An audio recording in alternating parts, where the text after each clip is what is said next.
नमस्कार दोस्तों, आपका स्वागत है हमारे YouTube channel today news update पर। दोस्तों, अगर आप चैनल पर नए हैं तो प्लीज़ चैनल को सब्सक्राइब कर दें, शेयर करें और लाइक करें। दोस्तों, आप कमेंट सेक्शन में जाकर कमेंट भी कर सकते हैं।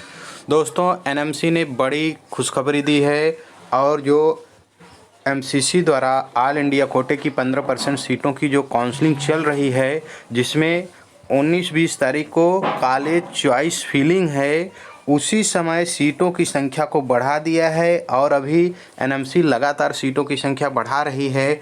तो इससे आप समझ सकते हैं कि नीट के छात्रों के लिए कितनी खुशी की बात है। जो बॉर्डर लाइन के छात्र हैं उनके लिए तो बहुत बड़ी खुशखबरी है।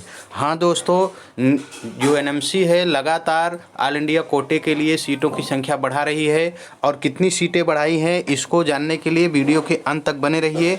तो दोस्तों, जो एमसीसी द्वारा 15% ऑल इंडिया कोटे की जो काउंसलिंग हो रही थी, तो पहले सीटों की जो कुल संख्या थी 15% ऑल इंडिया कोटे में, वह 9346 पर काउंसलिंग के लिए दिखा रहा था। लेकिन पिछले 2 दिनों में सीटों की संख्या में भारी वृद्धि हुई है, संख्या काफ़ी बढ़ी है। तो परसों जो सीटों की संख्या बढ़ाई गई थी वह थी 209। हाँ दोस्तों, परसों कुल 209 सीटें बढ़ा दी गई थी, जिससे जो सीटों की संख्या थी वह बढ़ गई थी। लेकिन कल फिर एनएमसी ने 15% सीटों के लिए ऑल इंडिया कोटे के अंतर्गत जो सीटों की संख्या है वह बढ़ा दिया है। कुल सीटों की संख्या 33 बढ़ा दी है, जिसमें 15 सीटें बिहार की बढ़ाई गई हैं और 18 सीटें हिमाचल प्रदेश की। यानी कल कुल सीटों की संख्या जो बढ़ाई गई 33 सीटों की संख्या बढ़ाई गई।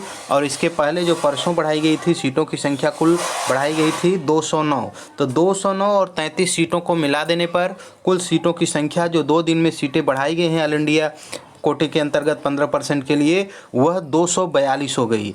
पहले हो रही थी कुल सीटों पर जो काउंसलिंग थी 9346 और 242 सीटों बढ़ जाने के कारण अब जो कुल सीटों की संख्या शो हो रही है वो हो गई है 9588। अब 9588 सीटें पर चॉइस फिलिंग हो रही है दोस्तों। लेकिन अभी भी एनएमसी लगातार सीटों की संख्या को अपडेट कर रहा है, तो इससे अभी संख्या और बढ़ने की पूरी संभावना है। तो जो बॉर्डर लाइन के बच्चे हैं वो बहुत परेशान ना हो। माप अप राउंड जाते जाते ऑल इंडिया कोटे के अंतर्गत पूरी संभावना है कि लगभग 25,000 रैंक तक के जो बच्चे हैं उनको गवर्नमेंट एमबीबीएस कॉलेज मिल जाएगा। तो ऐसी जानकारी के लिए दोस्तों बने रहिए हमारे चैनल पर। धन्यवाद।